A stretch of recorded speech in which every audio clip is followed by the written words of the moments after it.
ang pinakamabangis na Civic na nilabas nung early days pa lang ng YouTube. Carl nga pala to at pag-uusapan natin ang Honda Civic FD. Sikat na sikat ang mga lumang Civic sa mga younger generations dahil may kakaibang kaastigan, forma at karisma ito lalo na sa mga nakakaintindi talaga sa mga sasakyan ng Honda. Parang may dextrose ng adrenaline ng dugo mo pag nagpa-VTEC ka at kahit hindi pang sports car ang bilis ng mga Civic, asahan mo na masaya yan i-drive. Pag hindi mo pa daw nararamdaman ang pagsipa ng VTEC sa isang Honda Civic, virgin ka pa daw at hindi ka pa kasali sa Honda Boys Enthusiast Club. Well guys, kahit hindi pa kayo nakaka-experience ng Honda, ay welcome ko muna kayo saglit sa club dahil pag-uusapan natin ang one of the greatest Civics of all time, ang Honda Civic FD. Sa kalagitnaan ng mga pedestrian o medyo boring na release ng Civics noong mid-2000s to 2010s, merong sumulpot na kakaiba at maangas na Civic. Lumabas ito sa Pilipinas noong 2006. Para sa akin ito yung pinakamagandang design ng Civic pagkatapos ng SIR body. Popular sa mga Gen Z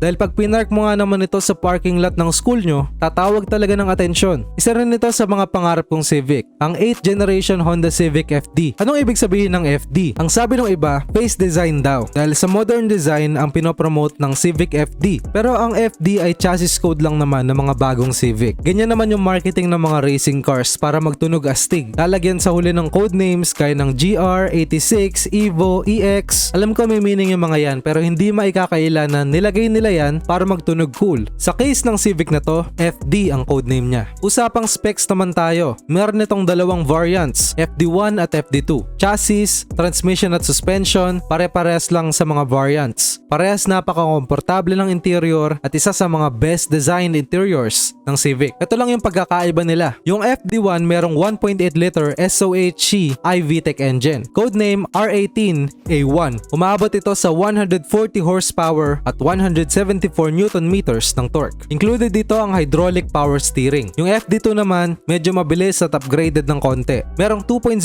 liter DOHC iVTEC engine. Codename K20Z2. Umabot ito sa 155 horsepower at 188 Newton meters ng torque. Ito naman merong electric power steering system. Aftermarket parts, sobrang dami sa market at meron din mga supplier ang nagbebenta ng mga parts galing sa Japan. Pwede mo din itong itono at pabilisin pa ang engine nito kung may budget ka. Speaking of budget, magkano nga ba ang presyo ng kotseng ito ngayon? Makakabili ka nito ng second hand sa estimated price na 300,000 pesos. At sure ako na hindi bababa masyadong presyo nito at baka tumaas pa sa market dahil kagaya ng SIR, matindi na din ang demand nito sa Honda enthusiast community. Yan ang Honda Civic FD. Futuristic, astig at para sa akin nakalista na sa history na isa ito sa mga pinakamalulupit na Civic of the new millennia. Please share this video kung nagustuhan mo at comment mo naman ang opinion mo tungkol sa Honda Civic FD. Salamat sa panonood.